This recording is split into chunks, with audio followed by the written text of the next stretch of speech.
किसान भाइयों नमस्कार। आज आपके सामने हम आए हैं मधुमक्खी के फार्म में। मधुमक्खी पालन एक बहुत अच्छा व्यवसाय है और हर कोई यही चाहता है, जानता है भी मधुमक्खी होती है, शहद इकट्ठा करती है।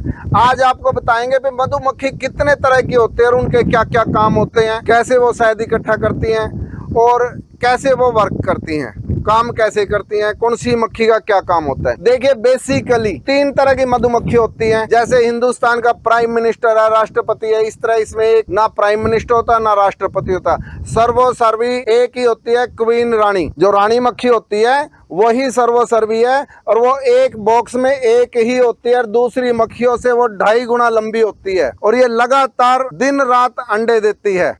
1800 से 2400 तक एक दिन में अंडे देती है। ये निर्भर करता है भी बाहर खाने का कैसा है। ये रानी मक्खी घूम रही है, पूरे बॉक्स में घूमती रहेगी, जो भी खाली खाना होगा उसमें अंडे देती रहेगी और 1800 से 2400 तक अंडे एक दिन में देती है। बाहर खाने का ज्यादा हो तो 2400 तक अंडे देगी, वरना 1800 के आसपास या उससे कम भी ले आएगी। और 3 साल तक मधुमक्खी रानी मक्खी लगातार अंडे देती है। जिंदगी में एक ही बार बाहर निकलती है, सिर्फ मैटिंग के लिए। उस टाइम इसके साथ ये अलग सी खुशबू छोड़ती है और बहुत से ड्रोन उस खुशबू के साथ साथ हवा में जाते हैं। 2-2.5 किलोमीटर ऊपर जाके 15-20 ड्रोनों के साथ मैटिंग करके वापस अपने बॉक्स में आ जाती है और लगातार फिर अंडे देती रहती है। यही रानी मक्खी का काम है। ये रानी मधुमक्खी है। इस टाइम एक डिब्बे में एक ही रानी मधुमक्खी होती है जो कि एगलिंग देती है, जो ताजे अंडे देती है और 1800 से लेके 2400 तक एक दिन में अंडे देती है। और एक रानी मक्खी 3 साल तक काम करती है। तीसरे साल वो मक्खी बुढ़ी हो जाती है।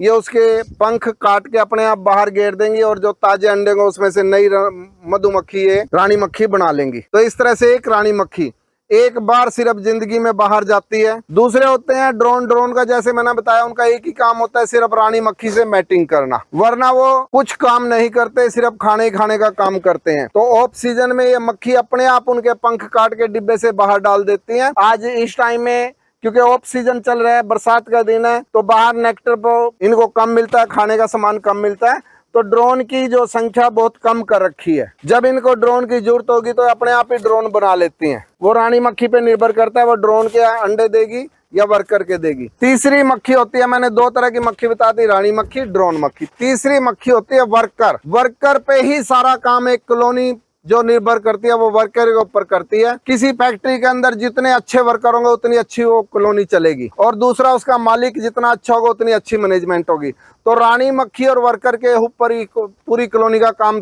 निर्भर करता है। वर्कर ज्यादा से ज्यादा इसमें 95% इसमें वर्कर होते हैं जो कि बाहर जाते हैं। 3 किलोमीटर तक ये घूमते हैं। यहाँ पे बॉक्स हमारे रखे हैं, यहाँ से तीनों तरफ ये 3-3 किलोमीटर तक जाएंगे। जहां भी इनको पोलन नेक्टर मिलेगा इकट्ठा करके लाएंगे। जब यहाँ पे हमें लगता है भी पोलन नेक्टर खत्म हो गया तो हम इनको दूसरी जगह शिफ्ट भी करते हैं, जैसे राजस्थान ले जाते हैं, हिसार साइड ले जाते हैं।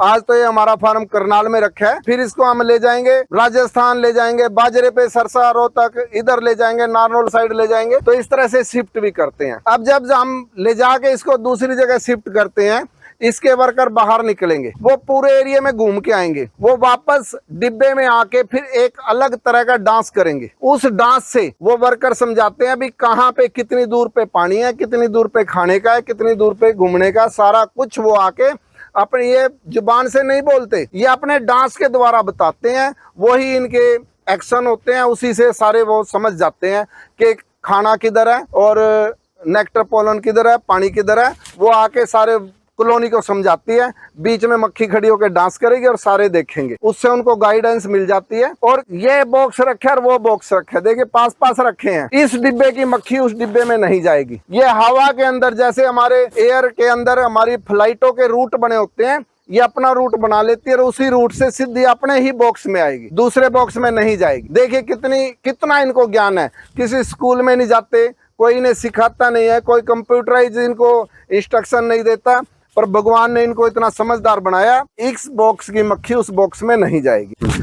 अभी मधुमक्खी पालन से हमें मेन जो चीज जिस पे हम मेन इफेक्ट डालता है हमारे ऊपर, वो है शहद। शहद का नाम लेते ही मुंह के अंदर मिठास आ जाती है। शहद भी कई तरह का होता है, उसका कलर अलग होगा, उसका टेस्ट अलग होगा, सब कुछ अलग होगा, गुण भी अलग होंगे। तो शहद, जैसे सरसों पे शहद होता है, बहुत ज्यादा शहद सरसों से मिलता है, क्योंकि सरसों की हमारी इधर हिसार साइड, रोहतक साइड, सारे में सरसों ही सरसों होती है, तो सरसों पे बहुत ज्यादा शहद मिलता है, बट उस शहद की क्वालिटी अलग ही होती है। वो शहद सर्दियों के अंदर इस तरह जम जाएगा, जैसे देखने में ये लगेगा भाई ये घी है, घी की तरह जम जाएगा। दूसरा शहद होता है लंबा टाइम जो चलते हैं, वो सफेदे का, नवंबर से सफेदा खिलना शुरू हो जाता है और मार्च तक खिलता रहता है। तो सफेदे का जो शहद है वो थोड़ा सा रेडिश कलर पे होगा और वो जमेगा कम, और उसमें क्रिस्टल बन जाते हैं, बैठ जाएगा नीचे, जैसे चीनी के दाने बैठ जाते हैं ऐसे बैठ जाते हैं।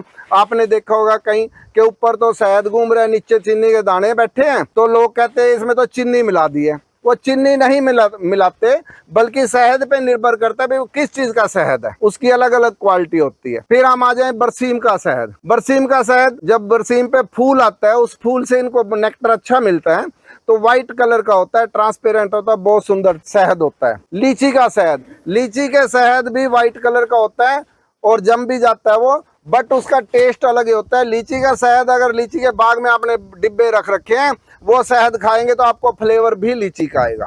ये राणा जी जैसे आप बता रहे हो अलग अलग प्रकार के मधुमक्खी फूलों से शहद बनाती है, तो मक्खी यही होती है या मक्खी भी अलग होती है? मक्खी एक ही होती है, फसल पे निर्भर करती है, बाहर किस चीज की फसल है, उस एरिया में अधिकता उस फूल की होगी जिसके फूल ज्यादा होंगे। इसी तरह से हमारे सूरजमुखी का शहद, सूरजमुखी का शहद गोल्डन कलर का होता है, चमकदार होता है, बहुत टेस्टी होता है। और शहदों में अगर हम इस नॉर्थ एरिया के शहद की बात करें, शहद में सबसे अच्छा शहद कौन सा माना जाता है? वो माना जाता है फरवरी मार्च का शहद। उसे मल्टी बोलते हैं, क्योंकि फरवरी मार्च में हर एक पेड़ पे, चाहे वो जंगली पेड़ है चाहे वो फलों का पेड़ है, सभी पे फूल खिला होता है, उसमें सभी का मिक्स आता है। उसको मल्टी इसीलिए बोलते हैं कि उसमें अलग अलग तरह का नेक्टर आता है और वो सारा मिक्स हो जाता है। सबसे ज्यादा गुणकारी मल्टी शहद होता है। और वैसे टेस्ट के अनुसार आप कहें तो सूरजमुखी का टेस्ट अलग होता है, सनफ्लावर का अलग होता है, लीची का अलग होता है। और इसके अलावा ये खाने में क्या खिलाते हैं जिसको, जैसे मधुमक्खी वगैरह को? मधुमक्खी का भोजन जो है शहद और पोलन, जो परागन बोलते हैं ना, ये देखिए आप, पोलन तो अभी भी आ रहा है। मधुमक्खी जो बाहर से आ रही है, उनकी टांगों के ऊपर येलो येलो कलर की गांठें सी बनी हुई हैं, वो पोलन है। पोलन ले जाके डिब्बों के अंदर जमा कर देती हैं और शहद भी अंदर जमा करती है। ये शहद हमारे लिए इकट्ठा नहीं करती, ये अपने खाने के लिए, ऑक्सीजन के लिए इकट्ठा करती हैं। पर हम क्या करते हैं, अभी इनको जगह जगह ले जाते हैं, सेफ घर देते हैं, और जहाँ फ्लोरा होता है वहाँ ले जाते हैं, जरूरत से ज्यादा शहद इकट्ठा करवाते हैं और उसको हम इनसे चुरा लेते हैं, क्योंकि हमारे लिए फायदेमंद है। अगर इसके शहद की बात करें, कितने टाइम में शहद को बना देती है जी ये मधुमक्खी? देखिए, अगर बाहर फूल अच्छा है तो सिर्फ 10 दिन के अंदर अंदर ये छत्ते को भर देती हैं। 10 दिन के अंदर अंदर शहद भर जाएगा।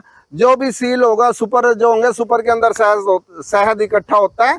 बीच में हम क्वीन एस्क्यूलेटर लगा देते हैं, अभी क्वीन नीचे ही रहेगी, अंडे नीचे देगी, ऊपर शहद इकट्ठा करेगी। जब शहद सील हो जाता है, जब शहद सील हो जाता है ना, तो उसको हम हनी एक्सट्रैक्टर से निकाल के शहद निकाल लेते हैं, छत्ते को वापस लगा देते हैं। ये ब्रूड चैम्बर है, ये सुपर चैम्बर है। सुपर चैम्बर के अंदर शहद होता है, तो शहद जब हमें निकालना है तो हम ब्रूड वाले छत्तों को नहीं छेड़ेंगे, सुपर वाले छत्तों को निकाल लेंगे, उसमें शहद ही शहद होगा।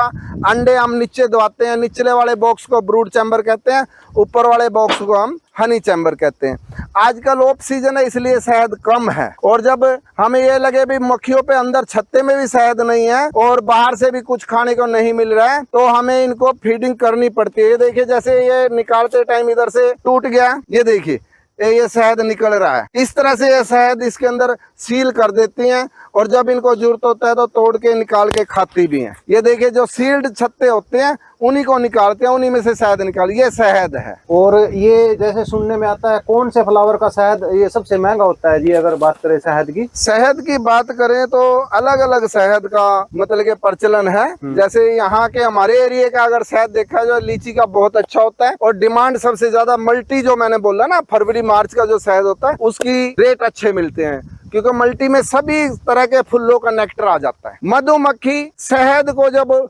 नेक्टर बोलते हैं, जो फूल से इनको मिलता है कच्चा शहद, जब वो लेके आती हैं तो भगवान ने इनके सिर के अंदर प्रोसेसिंग प्लांट लगा रखा है। वो अपने सिर में ले जाएंगी, उसको निकाल के फिर छत्ते में फीड करेंगी, छत्ते में लाके डालेंगी।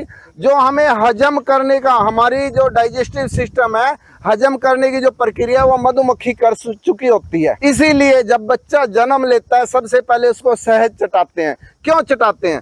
कि सबसे ज्यादा वो ताकतवर होता है और उसे हजम करने के लिए हमारे शरीर को इतना सा भी काम नहीं करना होता। बच्चा क्योंकि जब नवजात शिशु जो हुआ है उसका डाइजेस्टिव सिस्टम जो होता है बहुत नरम होता है, तो इसीलिए शहद चटाते हैं कि शहद एकदम से एनर्जी देता है और सारे हमारे शरीर को साफ करता है।